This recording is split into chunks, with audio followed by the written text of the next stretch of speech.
اسی لیے field marshal air force اور پاک بحریہ کی قیادت میں ہندوستان کو پھیٹی لگائی. 7 جہازوں کی بات صدر ڈونلڈ ٹرمپ نے 61 مرتبہ کہہ کر مودی کی آتما رول دی ہے.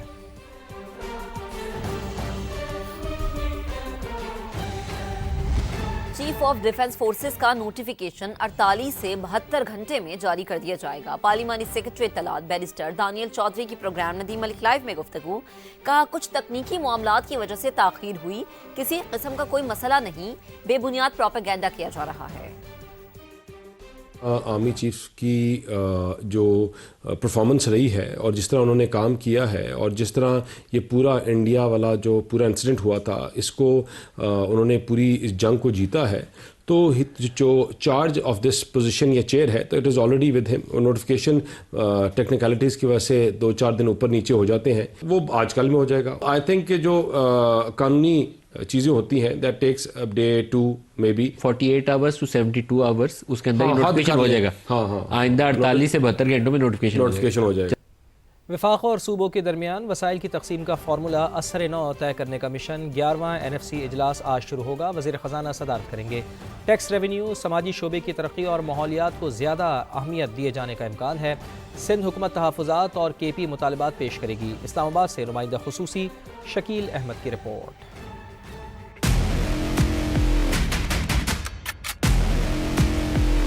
وفاق اور صوبوں میں ٹیکس آمدن کی تقسیم کا فارمولہ از سر نو طے کرنے کا مشن. 15 سال کے تعطل کے بعد مشاورتی عمل کا دوبارہ آغاز. وفاقی وزیر خزانہ کی زیر صدارت 11واں NFC اجلاس آج ہوگا. چاروں صوبوں کے وزرائے خزانہ اور ایک ٹیکنوکریٹ تکنیکی ماہر شرکت کرے گا. وفاق اور صوبے اپنے اپنے مالی وسائل و مسائل پر بریفنگ دیں گے. آئندہ اجلاسوں کے لیے شیڈول اور ٹائم لائنز کا تعین بھی ایجنڈے میں شامل. موجودہ NFC کے تحت قابل تقسیم محاصلے میں صوبوں کا حصہ 57.5%, وفاق کا 42.5% ہے. آبادی کی بنیاد پر سب سے زیادہ 82% اور غربت و پسماندگی کی بنیاد پر 10.3% مقرر. ریونیو کی بنیاد پر 5% وسائل تقسیم کیے جا رہے ہیں. آئندہ آبادی کے تناسب سے حصہ کم کر کے ٹیکس محاصل, تعلیم, صحت اور سماجی و ماحولیاتی شعبے کی بنیاد پر وسائل تقسیم کرنے کی تجویز. محاصل کی تقسیم کا نیا فارمولہ طے کرنے میں سندھ کو تحفظات ہے تو خیبر پختونخوا حکومت نے بھی اپنے نئے مطالبات تیار کر رکھے ہیں. ذرائع کے مطابق وار آن ٹیرر کے فنڈز 1 سے بڑھا کر 3% کرنے اور سابق فاٹا اضلاع کو ایوارڈ میں شامل کرنے سمیت دیگر تجاویز شامل ہیں. وزیر اعلیٰ سہیل آفریدی اجلاس میں شرکت کا پہلے ہی اعلان کر چکے ہیں. موجودہ 7واں NFC ایوارڈ جولائی 2010 سے نافذ ہے. آئین کے مطابق ہر 5 سال بعد NFC پر نظر ثانی لازم ہے, لیکن 2015 میں شیڈول اجلاس اب تک نہیں ہو سکا. سال 2025 کا آخری سپر مون شب جمعہ جلوہ گر ہوگا. چاند عام دنوں کے مقابلے میں 8% بڑا اور 15% تک زیادہ روشن نظر آئے گا. سپر مون زمین کے غیر معمولی قریب ہوگا جس کا فاصلہ تقریباً 3,57,000 کلومیٹر ہوگا. پاکستان سمیت دنیا کے بیشتر ممالک میں سپر مون کا نظارہ ہوگا. پاکستان میں 4 دسمبر کو شام 4:58 پر چاند 99.2% روشن ہوگا. 5 دسمبر کی صبح 4:15 پر 99.8% روشن ہوگا. دسمبر کا سپر مون کولڈ مون بھی کہلاتا ہے جو سال کا آخری فل مون ہوگا. چاند 99% روشن آسمان میں دودھیا روشنی بکھیرے گا. ساحلی اور میدانی علاقوں میں سپر مون کا نظارہ کچھ الگ ہی ہوگا. ماہرین کے مطابق سپر مون دیکھنے کے لیے خصوصی آلات کی ضرورت نہیں, عام آنکھ سے واضح طور پر اس کا مشاہدہ کیا جا سکے گا.